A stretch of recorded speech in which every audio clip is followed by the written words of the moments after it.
ಬಹಳ ವರ್ಷಗಳ ಹಿಂದೆ ಊಜ್ ದೇಶದಲ್ಲಿ ಯೋಬ ಎಂಬ ಒಬ್ಬ ನೀತಿವಂತ ವ್ಯಕ್ತಿ ಬದುಕುತ್ತಿದ್ದನು. ಯೋಬನು ದೇವರನ್ನು ಭಯಪಟ್ಟು ನೇರವಾಗಿ ನಡೆಯುವವನಾಗಿದ್ದನು. ಅವನು ದುಷ್ಟತನದಿಂದ ದೂರವಿದ್ದು ಸದಾ ದೇವರನ್ನು ಆರಾಧಿಸುತ್ತಿದ್ದನು.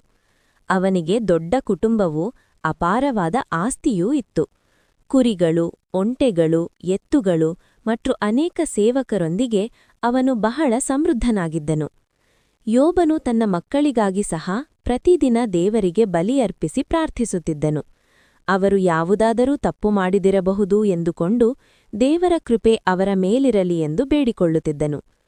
ಒಂದು ದಿನ ದೇವರ ಸಮ್ಮುಖದಲ್ಲಿ ಸೈತಾನನು ಬಂದು ಯೋಬನ ಬಗ್ಗೆ ಪ್ರಶ್ನಿಸಿದನು. ಸೈತಾನನು ಹೇಳಿದನು, ಯೋಬನು ದೇವರನ್ನು ಪ್ರೀತಿಸುವುದು ಅವನಿಗೆ ಎಲ್ಲವೂ ಸಿಗುತ್ತದೆ ಎಂದುಕೊಂಡು ಅವನಿಂದ ಎಲ್ಲವನ್ನೂ ತೆಗೆದುಕೊಂಡರೆ ಅವನು ದೇವರನ್ನು ದೂಷಿಸುತ್ತಾನೆ. ಆಗ ದೇವರು ಯೋಬನ ನಂಬಿಕೆಯನ್ನು ಪರೀಕ್ಷಿಸಲು ಅವಕಾಶ ನೀಡಿದನು. ಅಕಸ್ಮಾತಾಗಿ ಯೋಬನ ಜೀವನದಲ್ಲಿ ದೊಡ್ಡ ಸಂಕಷ್ಟಗಳು ಬಂದವು. ಶತ್ರುಗಳು ಅವನ ಆಸ್ತಿಯನ್ನು ಕದಿದರು. ಆಕಾಶದಿಂದ ಬೆಂಕಿ ಬಂದು ಅವನ ಕುರಿಗಳನ್ನು ನಾಶಮಾಡಿತು. ಬಲವಾದ ಗಾಳಿ ಬಂದು ಅವನ ಮಕ್ಕಳಿದ್ದ ಮನೆ ಕುಸಿದು ಅವರು ಸತ್ತುಹೋದರು.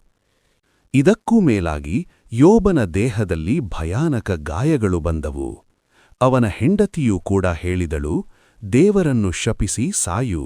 ಈ ಎಲ್ಲಾ ದುಃಖದ ಸುದ್ದಿಗಳನ್ನು ಕೇಳಿದಾಗ ಯೋಬನು ಬಹಳ ದುಃಖಪಟ್ಟನು.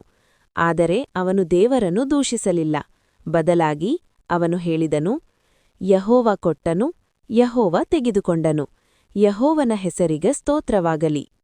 ಯೋಬನು ತನ್ನ ಕಷ್ಟಗಳ ಮಧ್ಯೆಯೂ ದೇವರ ಮೇಲಿನ ನಂಬಿಕೆಯನ್ನು ಕಳೆದುಕೊಳ್ಳಲಿಲ್ಲ. ಅವನು ಧೈರ್ಯವಾಗಿ ದೇವರನ್ನು ನಂಬುತ್ತಲೇ ಇದ್ದನು. ಕೊನೆಯಲ್ಲಿ ದೇವರು ಯೋಬನ ನಂಬಿಕೆಯನ್ನು ನೋಡಿ ಸಂತೋಷಪಟ್ಟನು. ದೇವರು ಅವನನ್ನು ಮತ್ತೆ ಆಶೀರ್ವದಿಸಿ ಅವನಿಗೆ ಮೊದಲು ಇದ್ದದ್ದಕ್ಕಿಂತಲೂ ಹೆಚ್ಚು ಆಸ್ತಿ, ಕುಟುಂಬ ಮತ್ತು ಸಂತೋಷವನ್ನು ನೀಡಿದನು. ಯೋಬನ ಕಥೆ ನಮಗೆ ಒಂದು ಮಹತ್ವದ ಪಾಠವನ್ನು ಕಲಿಸುತ್ತದೆ. ಜೀವನದಲ್ಲಿ ಕಷ್ಟಗಳು ಬಂದರೂ ದೇವರ ಮೇಲಿನ ನಂಬಿಕೆಯನ್ನು ಕಳೆದುಕೊಳ್ಳಬಾರದು. ದೇವರನ್ನು ನಂಬಿದವರಿಗೆ ಕೊನೆಯಲ್ಲಿ ಆಶೀರ್ವಾದ ಮತ್ತು ಜಯ ದೊರೆಯುತ್ತದೆ.